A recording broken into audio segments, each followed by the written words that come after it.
Welcome to Mindfully Integrative Podcast with your host, Dr. Damaris G. Mindfully Integrative is a podcast discussing ways toward mindfully incorporating integrative health into our lives. This podcast will have informative resources, fun topics, interviews, and discussions relatable for today with a true mindful perspective in a mind-body, holistic life approach. Hi, how are you? This is Dr. Damaris Maria Grossman, and this is the Mindfully Integrative Show. So today's mindful chat is with Clint Davis. He's a licensed professional counselor. He's an Army veteran, family man, marriage counselor, and much more. And I really am excited to have him on the show because I want you guys to learn a little bit about him and what he's doing for society and in the integrative health space, shall I say, but for much. So please say hi and what's up to Clint Davis. How are you today? I'm doing good. Thanks for having me on. Super excited to be here. I'm really glad that you took the time and you had some moments. I know that everybody's time is very precious. So as I tell people kind of what's a little fun fact or something that people don't know about you? Don't know about me? That's a hard one. I'm a pretty open book with a lot of things, but I would say for your listeners probably, and I talk about it on a lot of my podcasts, but I love jujitsu. So that's something that I do that, a lot of people don't assume therapists do. So self-defense, jujitsu. Well, you're a veteran, so you're Army, so you got to be tough. That's right. Yeah. So that would be a fun fact. Yeah. Do you do jujitsu with your family? You have kids or? I have two kids. Yeah. Two boys. Yeah, do they do it also? We do at the house. And then my oldest has come to class a few times. It's just trying to squeeze it in between violin and soccer. And so right now it's just not going to be that season where we're able to show up to class very often, but we do a lot of stuff at home and just play around and have fun with it and wrestle. And yeah. Very cool. Yeah. It's nice to get like another avenue of outlet. So that sounds fun. Absolutely. He does violin too. Do you do violin also? I do not. No. I sing for fun in the shower, but other than that, I don't play any instruments. Yeah. He started violin about 2 years ago and he's my oldest. He's really good at it. So that's cool. Yeah. I'm not musically inclined either. My husband is, but not so me. Yeah. My wife helps him. I'm like, I don't know what's happening in here. Yeah. Yeah. Well, I'm love to kind of dive into your journey. I call it integrative health, but really kind of your transition from just the traditional thought and, as a licensed counselor and where you've come along the way. If you'd like to kind of dive into that, either your path, like where your path started and how you got to where you are. Yeah. I'm from a really small town in Louisiana, kind of all white community, real poor, typical kind of Southern, and my mom was always worked at the Baptist Convention, which is Louisiana Baptist Convention here in Louisiana. So I was always plugged into church. I'm the oldest. And so my parents divorced when I was about 8. And so I just always felt like kind of holding it together, trying to figure people out, trying to hold the family together. And so as I grew up in high school, people would come to me, with their dating problems or their issues. And I don't know, I just always had the personality to try to meet with people and talk and try to help them. And I was always very sensitive, and that led to me joining the military, as we talked about before. I was on, and second week of basic training was 9/11, and then 2 weeks after that, or 2 years after that, I did Afghanistan, and then I was in the Superdome for Hurricane Katrina. I think we were in at the same time. We both were enjoying that fun military years. Oh my gosh, those 6 years were something else in our country, and just happened to sign up. And so I know, I feel like I was in the same time. I'm like, oh, we were in the same time. It's fun time. Yep. And so, so I had PTSD from that, a lot of trauma. And what revealed to me was that I had trauma before that, right? I had all this childhood stuff going on, and so I started getting into counseling, and it just really fit with everything that I wanted to do. And so after I got some healing, I was like, I really want to go back. So I went to Fuller Theological Seminary in California and Los Angeles. And I loved that. Came back to Louisiana, back to my hometown or home, and ended up in Shreveport, Louisiana, which is where I'm at now. And to be honest, the integrative part was understanding and seeing people as a whole person, their mind, their body, their spirit, We weren't really, as psychologists and therapists, you're not really trained a lot to ask spiritual questions and to ask, kind of a belief system questions. And as I got trained in trauma, I was confused because you're talking about getting to the root of things when you're looking at trauma. And yet so many people's beliefs shape their thoughts and feelings, which shape their actions. And what I found was that so much psychology and church and everything else, religion, was so heavy focused on behavior modification. And so that was my first, wait a second. The thing that helped me in therapy was getting to my roots about what do I believe about God and myself and other people, and really dig into the deep stuff, not treating the symptoms, although the symptoms get treated. And then we had Grady, who's my oldest. And so I was doing therapy and doing work and doing trauma therapy. Well, he had what's called FPIES, food protein induced enterocolitis syndrome. And so he had really bad food allergies. And so he would eat something at 6 months old and go and start vomiting for about 4 hours and go into shock. And he did that a couple of times. He almost died. And so we started having to try to figure out what was going on. And that opened, my wife had done natural birthing. And so we went through this Bradley method. And that was my first really the medical profession treats everything like a symptom and not necessarily like a natural thing that's supposed to happen. And so then when we had Grady, we were trying to play, backpedal from all the things we had been doing. And it was just, there was no help. And so we would go, 3 hours to Dallas and do food trials and try to figure it out. And so that's when we started doing craniosacral therapy and started looking into some other more integrative, more core treating health options. And so as I was starting my private practice, I was like, oh man, we definitely need to do this for people. Like, people have miscarriages and then the doctors don't check on their mental health. People have food allergies. Not one time in the 2 years that we were searching for help, having anxiety, having panic, having depression, sleepless nights, fearful for our kid, hypervigilant for him, going to eat something and get something somewhere and die. Not one time did anybody ask me if I wanted counseling. And so I was just like, man, this is just, everything's so siloed and so segregated. And so as we built up the practice, I was like, just meeting with doctors and like, hey, do you want to be a part of our team and somebody who I can train you in trauma, and you can be more trauma informed in your room and trauma responsive in your room. And then that'll give you a lens to be able to see that person holistically. And also for me, from a Christian perspective, love them, see them as made in the image of God. And then that way you could maybe advocate for them to go to therapy. And if they had a miscarriage, you could ask about their depression or their anxiety because you would understand where it came from. And so then a chiropractor and a doctor and a pediatrician and dietitians. And so we have, multiple of these people on our team and in our offices so that our therapists can refer back and forth and we can see the person as a whole person. And so that's the short of it.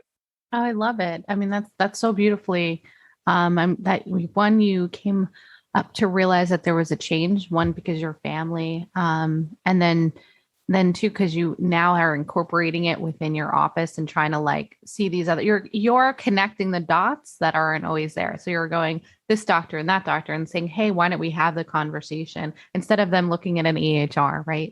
Right. Trying to say, you know what I mean? Instead of it's like, all right, well, I'll go see the cardiologist and all right.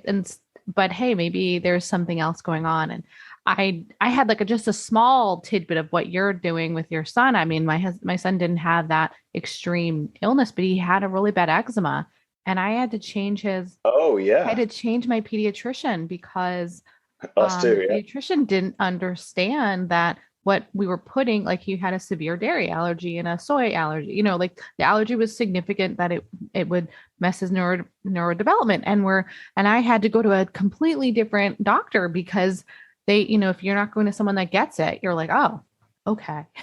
Well, yeah, exactly. Because they don't intentionally shame you, but what they end up doing by not understanding trauma and not understanding how the brain and the body works for the people who are going through this stuff is that they invalidate you, which then just makes the whole thing worse. It's kind of medical gaslighting.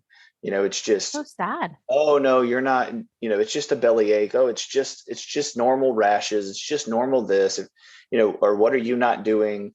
What are you not doing? Right. And then taking the blaming. And I'm listening to your story and I go, oh, I don't know, this little passion project show just came. I think it was I got to talk to people that have but they have, because I feel like everybody has like some story that changes Oh their yeah. view. And I'm like, you got it. So it was your son. And then also probably for you, your trauma. Oh, definitely. Yeah. It was, I mean, that's, the Lord has been very good in making, beauty from ashes, using my childhood sexual abuse or my childhood trauma or divorce or, verbal abuse or whatever I've been through, war, to help me do therapy, recover from that, make it make sense, and be able to kind of, share that with other people and support one another.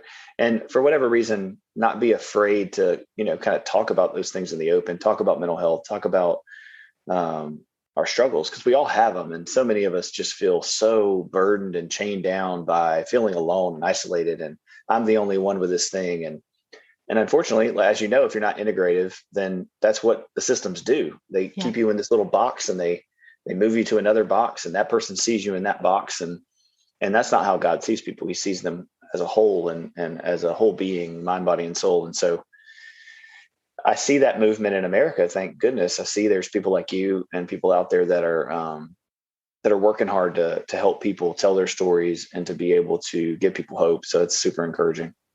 I appreciate like talking with you, because what I like is what I'm hearing is you're saying that not putting people in boxes. And I would love more of the conversation with all providers or parents or family members to be able to feel comfortable saying, well, what else can we do? What's the whole picture here, without the ego or the negativity, and that conversation is so important. I know that you don't just do, counseling. I know you've done trauma, and you said you have many certifications. Would you like to talk a little bit more about what you're doing, that you've done with your therapies? Yeah, I can talk a little bit about that. Yeah, we do. I'll just kind of go through what we do. I'm a certified sex addiction therapist, which is a CSAT. And so if we look at the last 10 years of what's gone on in our society between social media, technology, and just advances in culture, I use the church as an example a lot, but if 15 years ago you did a Bible study with 10 women or 10 men, the statistics in that group would be very low for addiction, for depression, for anxiety. There'd be people that had clinical issues, but it'd be 2 out of 10. And if you do a group of any kind now, and you have 15 women in there, 12 of them are going to have clinical anxiety. And if you do a group with men, 75% of them are going to be addicted to pornography. And those are the stats that we see. And so the problem is that we've been doing the same thing, the same way of treating, the same way of teaching, the same way of forever, but the world has drastically shifted in the last decade, and we just haven't caught up. And so one of the things I spend a lot of time doing is educating parents on how to protect their kids, their 10 and unders, especially from sexual abuse. I mean, 1 in 3 women and 1 in 5 men is sexually abused by 18. So that's a devastating statistic. Huge amount. And so when we look at the children and we look at their statistics, and that they, the average child views pornography before 9, before puberty, and they're not just looking at porn, they're looking at very, very aggressive, violent things. If we look at, these children are coming out of a house of divorce, and so they have that trauma. They have this whole host of things that we didn't have 15 years ago, ravaging my thing is prevention. Like, how do we support each other as a community and educate parents on parenting and on protection from technology and protection from abuse and these things? If we know they're happening at a staggering number, then we need to be attacking how it's happening. And so that's what I spend a lot of time doing. I have my own podcast called Asking Why with Clint Davis. And the goal of it is to get down to the root answers of different subjects. So if we talk about human trafficking, or we talk about parenting, or we talk about marriage, it's like, let's really talk about it from a practical perspective. Let's use the best parts of psychology and the best parts of theology and really get down to how can we change this and how can we prevent this for the next generation. And so that's one of my biggest passions, and what we're doing is just teaching and educating. And I have a talk tonight, a parenting seminar for parents, 0 to 10-year-old, with 0 to 10-year-old kids. And, I just really enjoy doing that stuff. And then we're all trained in EMDR. So we do eye movement desensitization and reprocessing. So that's kind of a trauma tool that we use. And the newest thing, which I haven't really announced, but I'll say it on here, I'm getting certified right now in equine therapy. So we work with horses to incorporate horses into trauma and recovery. I've done a lot of that work myself personally. And so I've hired a therapist to come in and kind of run that program. And then 2 or 3 of us are going to help kind of launch that program. So we hope to use that as a way. Yeah.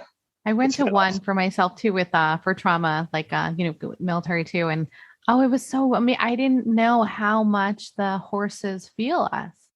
I went for me. Yeah, it was for me. And I was just like, whoa, but I'm a big animal. Like I'm very animal sensitive. So I loved it. But yeah, that's really cool. That's a really, I didn't realize how they just are, they feel us.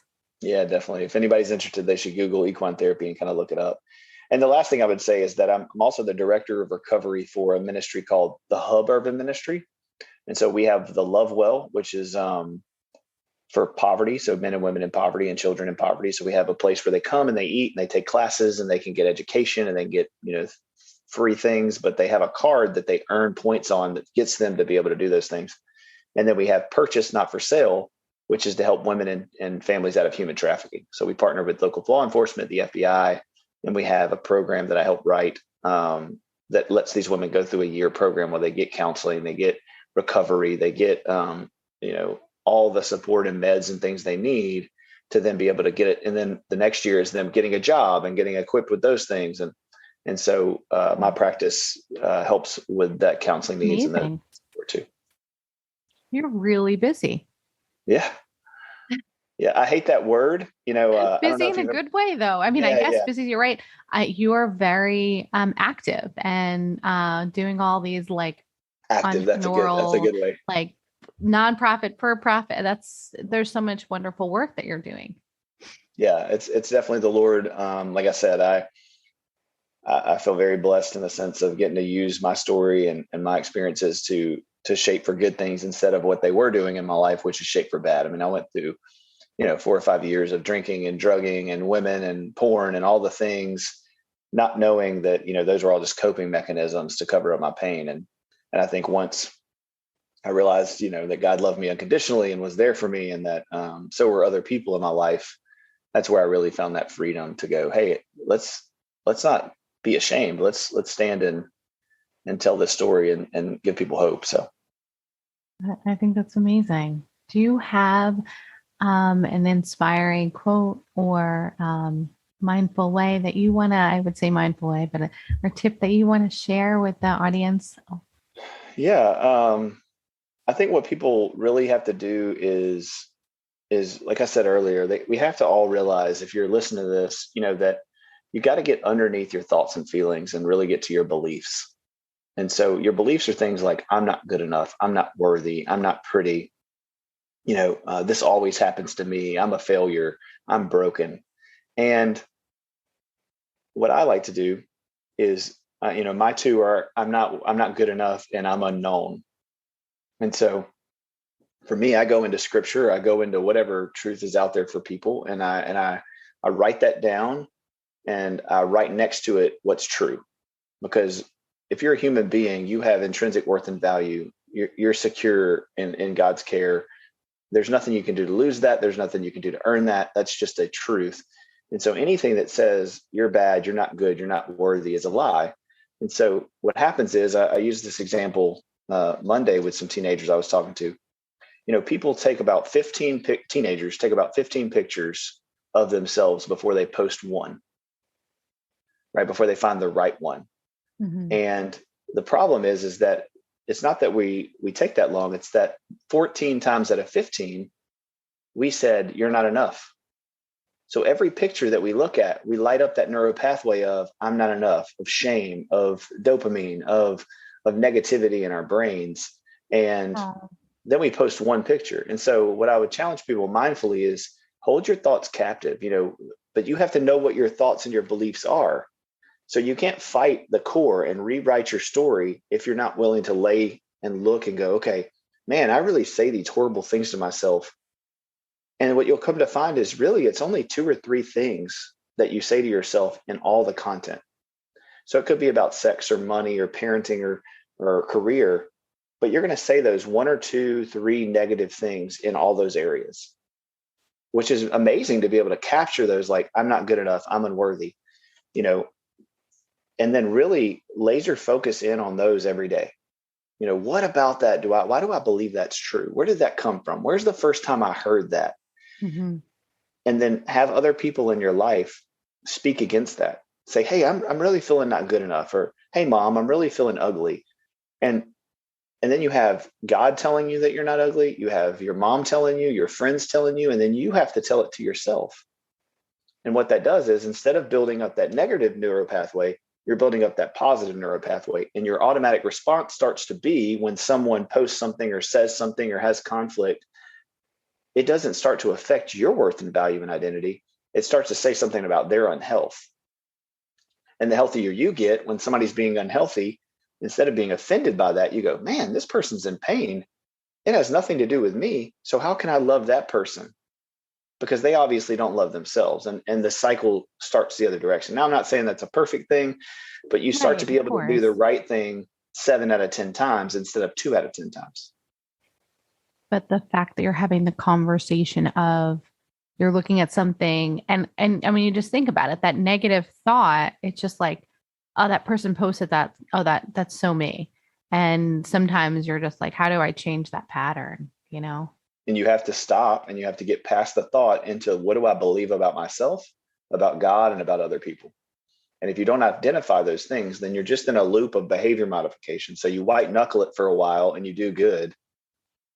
But the moment there's a conflict, it brings you back to that 5-year-old self or that 10-year-old self when that thing happened that you've never really dealt with or repaired. Mm-hmm. Mm-hmm. That's so true. I could not agree more. Changing the patterns is so important. Yeah. I would love to know how we can get to reach you in your office, on your website, or and such. How can those listening and those watching get a hold of you, Clint? Yeah, you could go to our website. It's www.clintdaviscounseling.com. And you can find all of our therapists on there. You can book a speaker. I go all over the country talking about all these things. You can go to however you get your podcast, whether it's YouTube or iTunes, or if you have an Android product, it's Asking Why with ClintDavis.com, or not .com, but just Asking Why with Clint Davis is the podcast. So however you get your podcast, that would be on there. And we're about 50 episodes in, and we cover a lot of topics like we're talking about today. And I have guest speakers in. I'd love to have you on it one day. Sure. I love the reciprocation of like kind of getting to go back and forth and tell each other stories. That's really important to me. So those are the main things. If you want to email me at clintdaviscounseling@gmail.com, that's another way. And then we have Facebook and Instagram. So you can go to Clint Davis Counseling. Yeah, I will definitely have all your notes in the show notes. I'll have your information. But if there was anything recently coming up in the next couple months or so, or if there, yeah, I mean, we do a podcast every Wednesday that launches on Friday. I had Dr. Caroline Leaf on last week, which was a really, I don't know if you know who she is, but she does a lot of neuropsychology stuff, and she was great. So if people want to look to that, and sometimes I'll branch off and kind of do a little talk. I did the Dark Night of the Soul last week. So just talking people through what it's like when we really hit that darkness and that wall and that depression, and how they can get out of it. So great. I love it. Yeah. Absolutely. That's awesome. Thank you for, putting on that podcast, and for also just touching others' lives and trying to incorporate a different way of thinking so that they can do better in all of your areas of therapy. Thanks again for being on the show. And I know that those listening are appreciative and will reach out to you in some manner, and we'll be listening and hope guide them in a good and more positive direction. So I wanted to say for those listening, and thank you, Clint, for coming on the show today. Absolutely. And those on the show, make sure each day you have a mindful way. Thanks again for coming on, Clint. Yeah, absolutely. Thank you so much. I appreciate your time. Yeah. Thank you for listening to the Mindfully Integrative Show with Dr. Damaris Maria Grossman, family nurse practitioner. This podcast is for informational and educational purposes only and is not the substitute for professional medical advice, diagnose, or treat. Always consult your healthcare provider before making changes to your healthcare routine. Make sure to subscribe so you don't miss an episode. If you enjoyed our show, please support us by leaving a mindful review on Apple Podcasts or your favorite streaming platform. Interested in being a guest or more information? Email us at info@mindfullyintegrative.com. For resources mentioned in the show, visit our website at www.mindfullyintegrative.com. You can also connect mindfully with Dr. Damaris on her social media links found on the site. May your strength and peace guide you to find a mindful way every day. Namaste.